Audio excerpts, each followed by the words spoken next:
Kiki ma ma ma. This is the Cult Film Showdown, returning to Masters of Horror. My name is Jim, and I am leading this adventure into the 2005 to 2007 series Masters of Horror. And I am joined by the Cult Film Showdown All-Star Squadron. Mr. Nick. Ew. Oh, what do you guys take for gas, eh?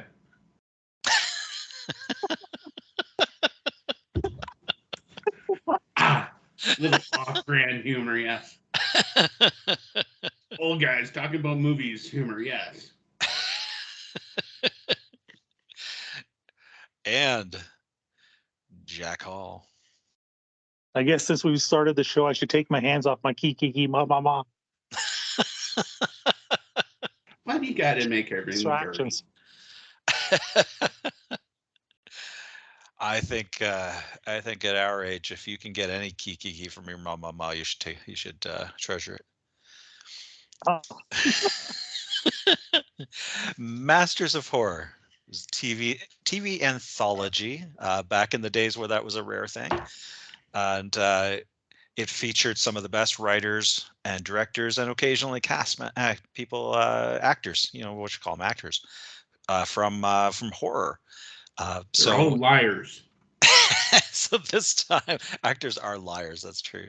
We're talking about the episode "Pick Me Up," which is episode 11 from season 1. And Jack, tell us who our Masters of Horror are this time. Well, we often are wondering whether or not this person qualifies as a master of horror. This one, the bloodlines for horror run deep, very deep. Larry Cohen is the director of the episode. Larry Cohen is known for It's Alive and its sequels, The Stuff and its sequels. Thank God, I thought you weren't going to mention this stuff. Oh, I was going to get there. Cue the Winged Serpent, which he worked with one of the actors in this. That's wonderful. In that film. Yeah, he's later in his career, he passed away in 2019, and later in his career, he became known for writing mainstream Hollywood films like The Cellular and Phone Booth, which with Kiefer Sutherland and Colin Farrell, which is another film, one of my favorites. Yeah, I love that film. Yeah, terrific film. So, I mean, he's a very accomplished horror director, and Maniac Cop series, he wrote that. A bunch of other stuff. Like he's deep in the horror, and the scriptwriter for this also very deep in the horror world. David J. Schow. I hope I'm pronouncing the name correctly. There's a few ways you could pronounce that. I could have looked it up and listened to the commentary track on Lacoon DVD, because he did the commentary track for that, to find out how to pronounce his name, but it seems like a lot of work. But yeah, he did the commentary track for that. He's written several horror novels and done several horror commentary tracks. Regular author for Fangoria. Did the Texas Chainsaw Massacre at the beginning, Texas Chainsaw Massacre 3, Leatherface, The Crow. Another very, very accomplished and very studied horror icon. The actors, we mentioned Cue the Winged Serpent, Michael Moriarty, one of my all-time favorite actors, personal favorite, who was in the Cue the Winged Serpent, is back to work with Larry Cohen again in this, and Fairuza Balk, again, I hope I'm pronouncing the name right. Yeah, I think that's correct. Yeah. I mean, she's known for films like Almost Famous and for being in Ray Donovan and a whole bunch of stuff, but for horror fans, she's really well known and has a massive cult following for being in the teen horror film The Craft back in 1996. So the bloodlines for this one run really deep, which is probably why it's up there for competing for my favorite episode of the season. Nice. She was also, I think she was the only actress from The Craft who returned for the very long-awaited sequel. She might have been. I'm not sure. A couple of years ago, yeah. Yeah, I didn't see the sequel, so I don't know. But yeah, the sequel came out just a couple years ago, didn't it? That's right, yeah. Yeah, so there's a lot of depth in the bench for this one, and I also really dug this as a like a purer horror story than some of them have been.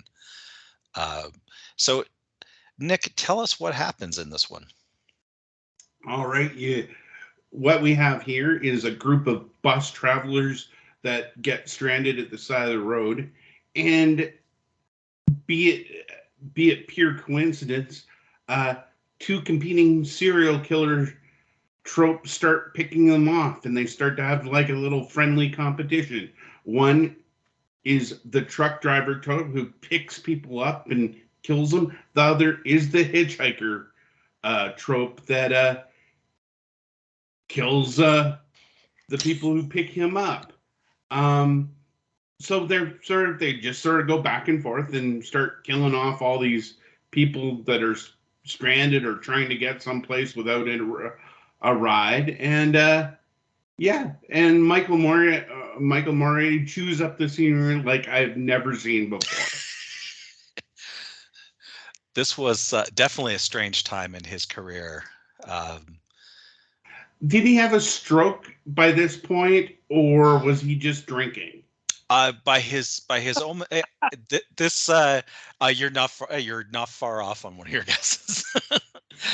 He was, I believe if I've understood the timeline right, this is him having just sobered up from being very drunk for a very long time, by his own admission. He's so much fun doing this. I mean, this is so different from any other role he's ever had. Mm-hmm. You know, you think of him in a certain way, and in this, he just gets to, like, he's having I think the whole cast was having fun, from what I could tell, but he's having a blast, particularly just chewing it up. He did, yeah, and he did quite a bit of work with Larry Cohen over the years. So I mean, there would have been that aspect as well. Yeah, he was a headliner in like It's Alive, like way far back. So yeah, and several of the ones there that Jack mentioned, Q the Winged Serpent and a couple of, and the stuff, he was in both of those, I believe. So yeah, a lot of work between the two of them. But yeah, I know we've said that Larry Cohen had a lot of horror work, but very little straight horror work. I mean, all his horror films are sort of almost parodies of horror films. Because It's Alive, come on, Killer Babies, The Stuff, Killer Marshmallows, Stuff, Fluff. Uncle Sam? You're saying Uncle Sam from 1996 was a parody? Can't be. It was a great movie. Just quick IMDb check, 7 collaborations between the two of them. Yeah, I believe it. And 6 actually, and then the great documentary, if you haven't seen it, King Cohen, which is a feature-length documentary about Larry Cohen. So he's interviewed. I have not seen that. It pops up on streaming. It was on. I watched on Tubi. I don't know that it's on there now, but yeah, it's a great flick. Yeah, it's a great documentary. I don't know. I'm in the middle of. If we're looking at documentaries of that type, I'm in the middle of In Search of Darkness 3 on Shudder. It is almost 6 hours. I love those films. I had just heard that came out, and I gotta have the fast forward button handy, because there's this mix of if I haven't been interested in it, I'm not going to be interested in the bit that I'm watching. But if I haven't seen it and it catches my eye, then I don't want them to tell me how the movie ends. Often they summarize the whole movie. It has Adrienne Barbeau on Adrienne Barbeau. It's fantastic just for that. Oh yeah. That is a great way to find horror flicks. That series is amazing, and yeah, they're now, that's like what, 15 or almost 20 hours now of. Oh yeah, they're long. The other ones were, I think, close to 4 hours. I think. Yeah. This one is almost 6. So probably more than a dozen hours between them. Yeah. Yeah. Yeah, that's So each one of these In Search of Darkness is over 4 hours, and there's several of them. Yep, that's correct. Wow. Yeah, they're built in as segments, so really you could break it up any way you like, and it's great for that. You can watch a little bit at a time, because it's 5 to 10 minutes on each movie basically. Yeah. It's And worth multiple watches. Put it that way. As is the science fiction one, In Search of, what was that? uh, The Beyond or something like that, or something like that. Yeah. yeah, I can't remember exactly what it was, but it was a, or Also Search good. of the Yeah. Fantastic or something like that. Yeah. It was But the also science good. fiction was great. Yeah. And people that you'll see in that, people like Larry Cohen and Michael Moriarty will be talked about to bring it back to the Larry Cohen is in topic Search of at hand. Darkness 1 and 2. Nice. He is in the first two. Unfortunately, he passed away for the third one, but yes, he is in the first two. So as I was saying earlier, this episode, it felt more like a kind of traditional horror short story than some of the other episodes we've seen. It is.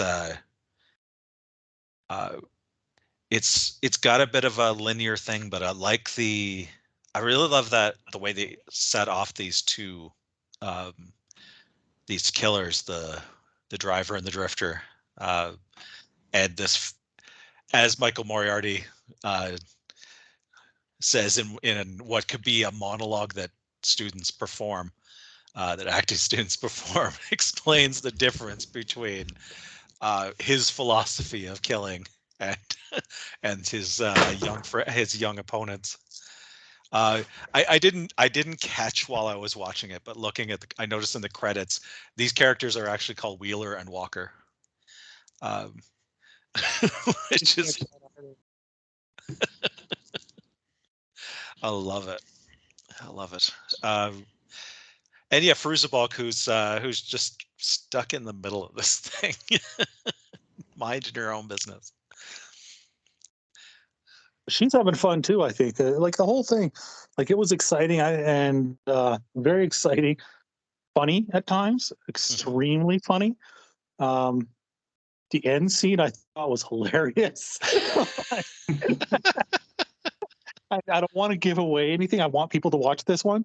I don't know how much of a twist it is, but just they eventually end up the hitchhiker and Michael Moriarty end up in a fist fight, and Michael Moriarty apparently has a broken arm and yet is throwing with both arms, and then afterwards they get picked up by an ambulance, and the ambulance is asking him, all about it. And he's like, I went through a window.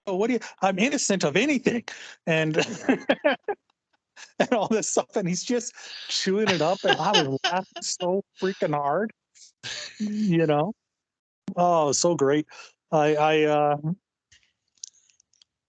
is multiple, like very at the beginning, one of the characters is who's on the bus is very much like, don't talk to that person, they could be a serial killer, they could molest children or something, you never know. And it turns out, like every other character in the film turns out to be actual serial killers. Well, that's my one sort of problem with this. All the bus people are despicable. I hated them all. I know it's a trope, but usually they give you like one little like character thing that you kind of like them a little bit, but I hated everybody.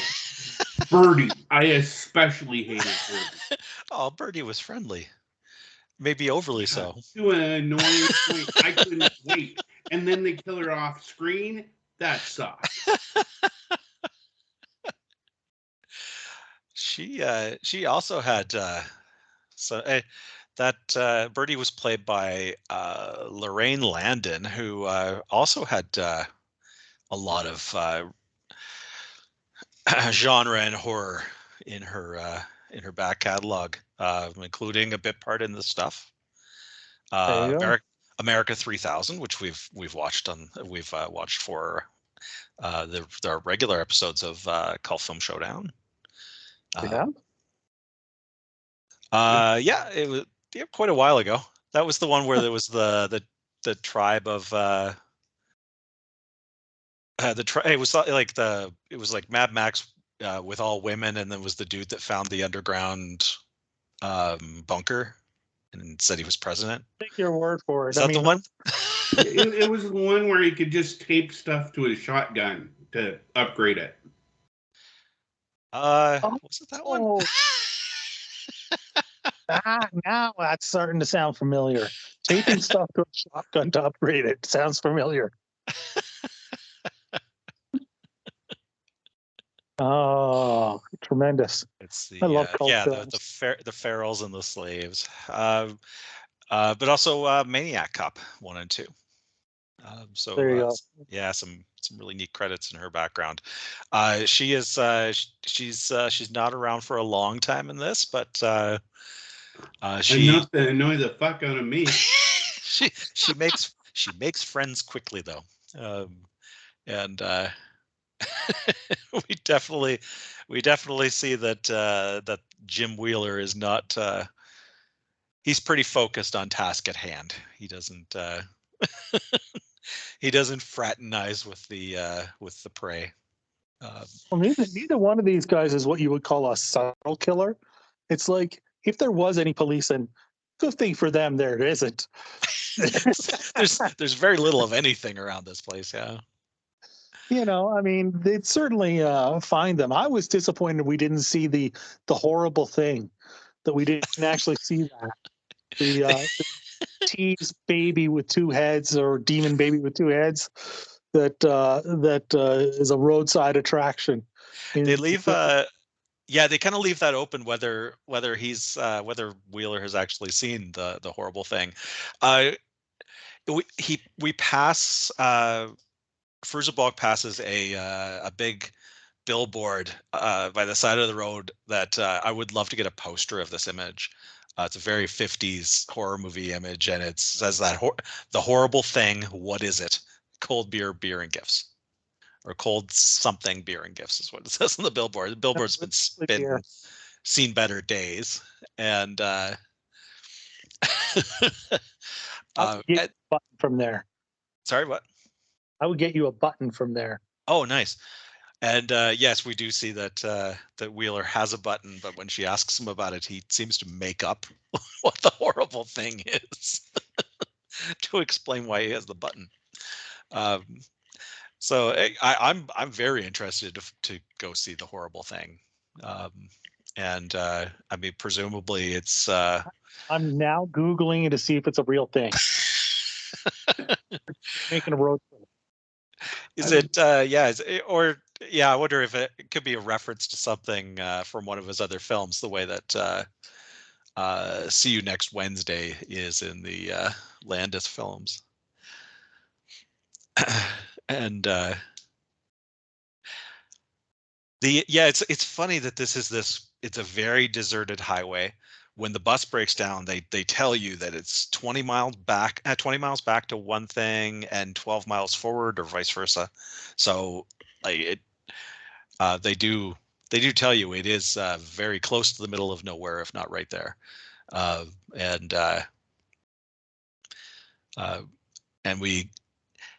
just to think that there's several what in Sandman they call collectors work in this stretch of road when we see almost no other traffic. It seems like a well-fished area. No wonder. Well, even the prey, I wouldn't count them out.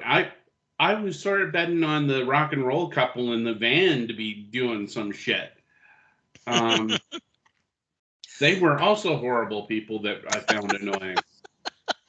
I think the chick was horrible. I thought she was just a little friendly. That's aside from Fruzabalk, that's a theme. Is that she's unfriendly? Yes. So this is a film where if you're friendly, you get killed. If you're unfriendly, you live. No, well, maybe not. I don't want to spoil it. No, the boyfriend was pretty not receptive to. By the way, the horrible thing does not seem to exist, but if you Google the horrible thing, there's some awesome images. Oh, nice, nice. I Uh, did really enjoy the snake thing. The hitchhiker had going on there. it's I mean, that's one of the fun things about this format of mini movie is that there's you don't have a lot of time to take side roads of the story with the story. So you see the hitchhiker and he's got this thing for snakes. Um, but we never go further than that. Like it's this nice layer of character that is it's not it's not overplayed. Is like this guy is this guy is a predator, and the the snake is minding its own business, and people happen upon its path. Um, so when I searched the horrible thing, the first thing that came up was a story about Pamela Anderson, and then a Bible quote. So yeah, Your uh, Google, you got to turn off your safe search. I'm Um, I use DuckDuckGo actually. So uh, uh, I you're, get you're the, what was that? said you're the one. Yeah, yeah. Uh, it's I didn't I know mean it still Just bow existed. down before the gods over at Google, like the rest of us. yeah, I mean I say that, but I use every other Google product that's available, including sharing all the photos and recordings of this show on Drive. So it's just the one spot that I picked. My question for you guys in this episode: Hmm. what's your favorite kill? My favorite kill, might be I think it's the girl in the motel room. I I think I think because it's got a bit more. Uh, it's got a bit more style to it. As Nick said, several of them happen off screen. Um, and if this was a feature, you would use like every one of those would be filmed and then deleted and then put into an unrated cut. Michael Michael Moretti sells the bus kill for me. Mm, yeah, Oh When, yeah, that's when he presses that guy with that door, yeah, you can tell he's liking it, man. that's a solid one. decapitation. You mean? I had Yeah. a I mean, you don't. couple. I had a with the hitchhiker. The actor I didn't think was the strongest actor in the to hold up against Moriarty. So that's what kind of ruined the motel kill for me. Mm. Hmm.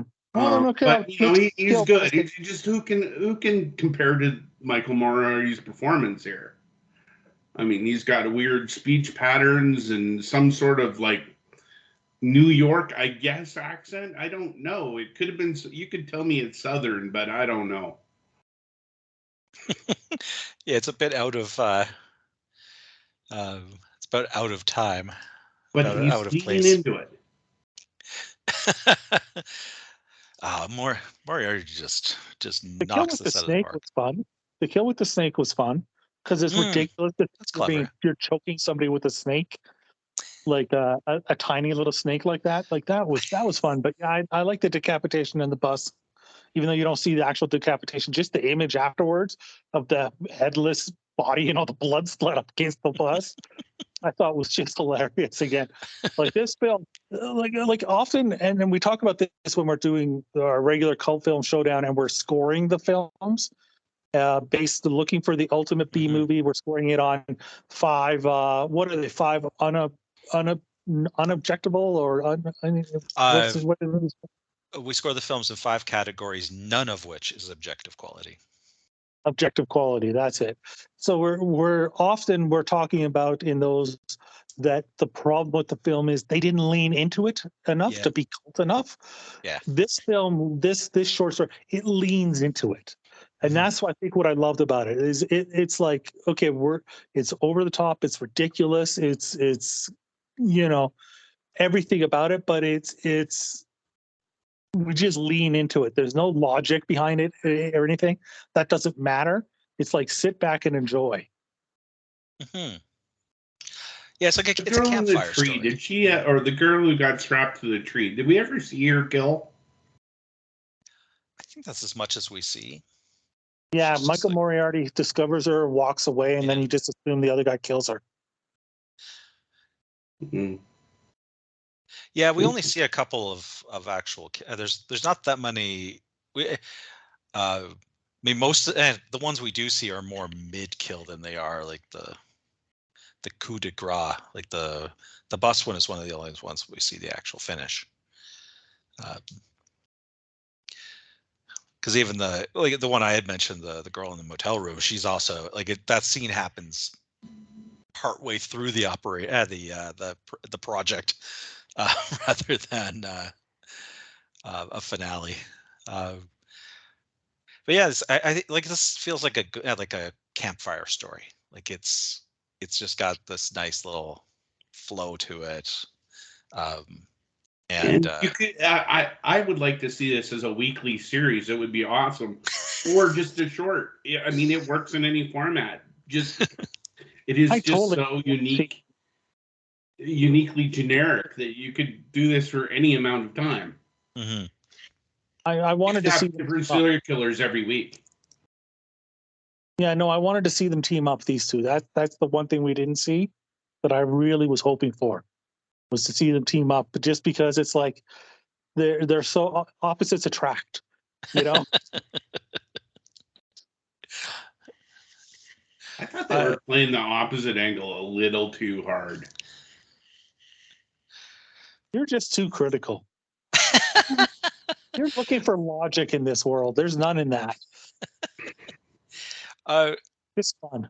I did do some reading about Michael Moriarty because he's mentioned in one of the Canon film books. They have they have an extra paragraph where it talks about the strange road he had later on in his career, but during this, basically around this time, he had uh, he had a falling out with the producers of I think it was Law and Order he was on in the 90s, and It was too conservative for him.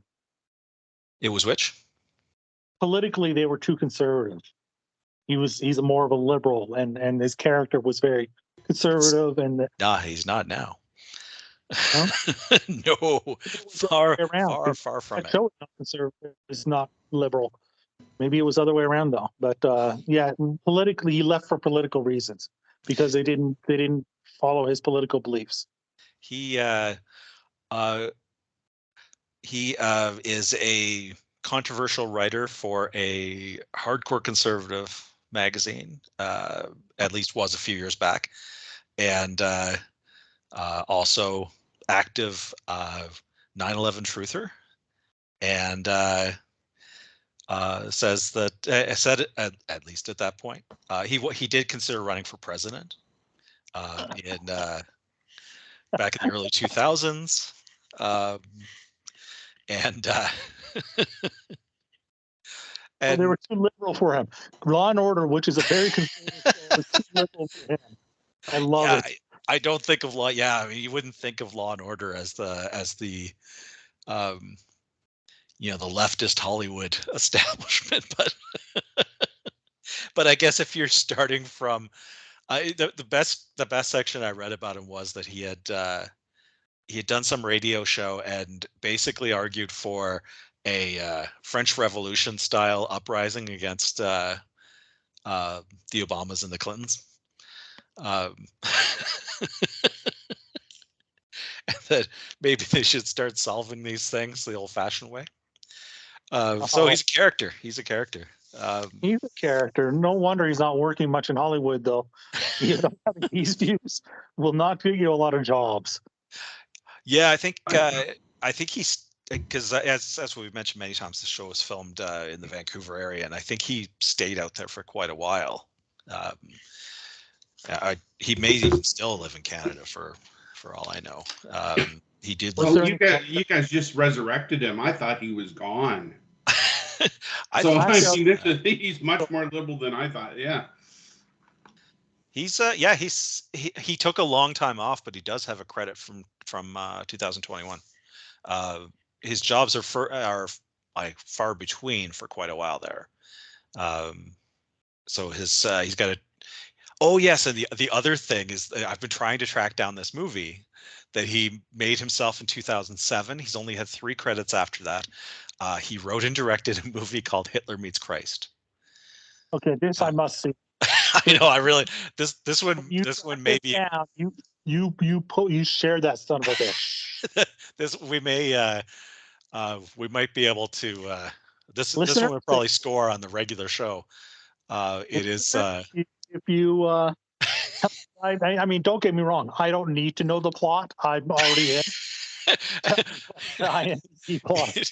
It is about about as complex as the thing I just said.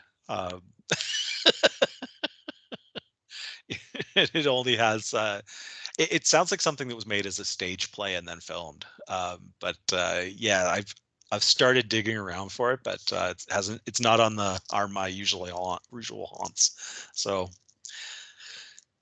yeah, I mean, it was cool seeing him in something where he is just so wacky and over the top.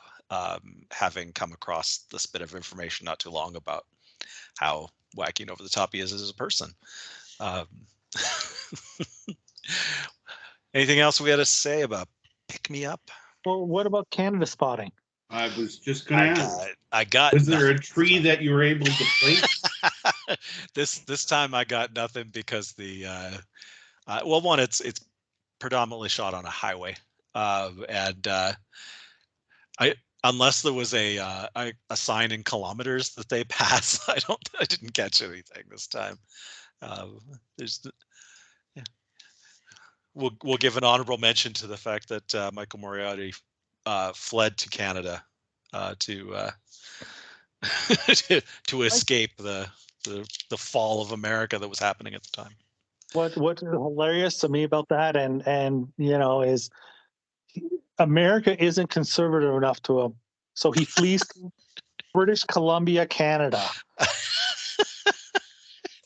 Canada's Portland is where he decided to go.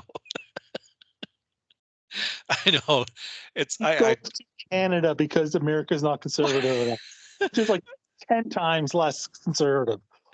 I love I love every election cycle when there's the Liberals are going to move to Canada, which is fine, and then the Conservatives say they're going to move to Canada to escape the socialist takeover of America. I'm like, I don't know.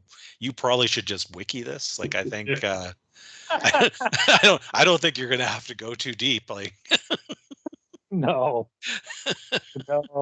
just look up healthcare and you're good. Do you have any basis that he's a West Coaster rather than an East Coaster once he moved to Canada? I believe he just worked out of Vancouver. Yeah. Okay. But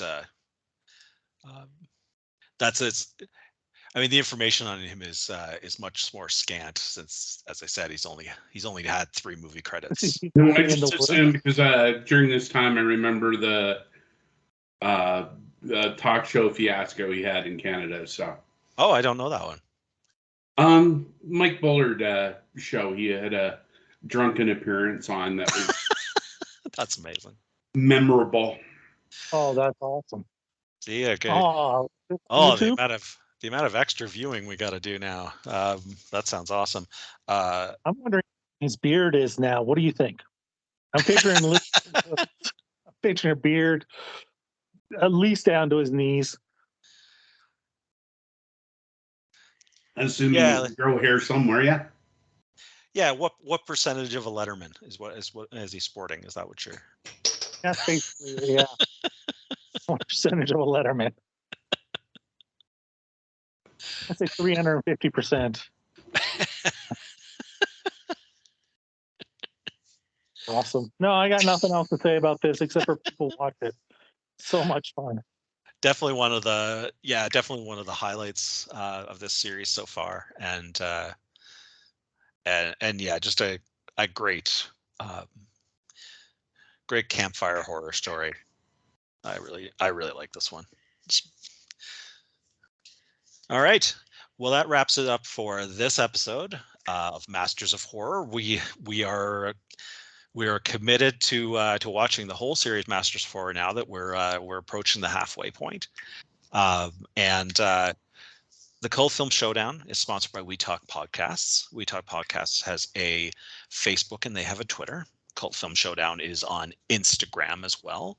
And we have a Patreon, so you can support our viewing of Masters of Horror. And if we have enough interest in this one, we've already been eyeing up a couple of other anthology shows we could look at. We have a YouTube channel. Subscribe there. Watch the heck out of it. We've got a long archive of every episode of Cult Film Showdown is on your favorite podcast app and on YouTube. Comment on YouTube. Don't forget that. Yes, please like, subscribe, and definitely comment. I am especially if you just like